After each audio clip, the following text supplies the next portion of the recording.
Le salut se fait par la confession. Jésus-Christ a souligné que la porte de son royaume ne peut être ouverte à quiconque se dit chrétien. Le Sauveur a souligné que tous ceux qui l'appellent Seigneur ne seront pas autorisés à entrer au ciel, à l'exception de ceux qui s'efforcent d'être chrétiens. Jésus a dit, « Efforcez-vous d'entrer par la porte étroite, car beaucoup, je vous le dis, chercheront à entrer et ne pourront pas. » Lorsque le maître de la maison se sera levé et aura fermé la porte.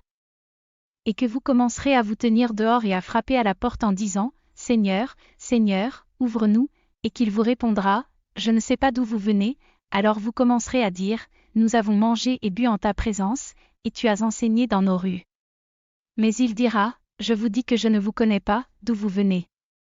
Éloignez-vous de moi, vous tous qui travaillez dans l'iniquité. » Il y aura des pleurs et des grincements de dents, quand vous verrez Abraham, Isaac, Jacob et tous les prophètes dans le royaume de Dieu, et que vous serez vous-même chassés.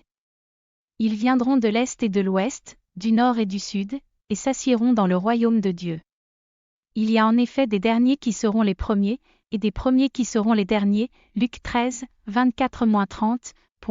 Leçon, le salut est facile à décrire, c'est un moyen d'évasion que Jésus-Christ a offert, avec sa vie, pour sauver les pécheurs des châtiments du feu de l'enfer. En attendant, une personne ne peut être sauvée que si elle accepte personnellement Jésus-Christ comme son Seigneur et son Sauveur.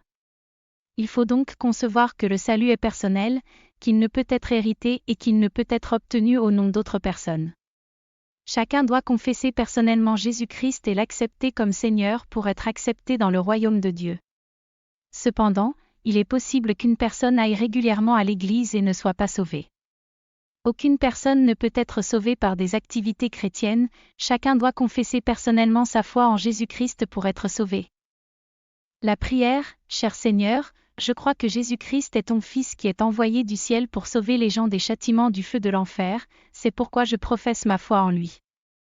Je confesse que Jésus le Christ est mort pour mes péchés, et il est ressuscité des morts pour me donner la vie éternelle. Je l'accepte donc comme mon Seigneur et Sauveur personnel. Je confesse aussi mes péchés et je les abandonne. Je crois que je suis maintenant un chrétien né de nouveau. Et je promets de servir fidèlement Dieu pour le reste de ma vie. Amen.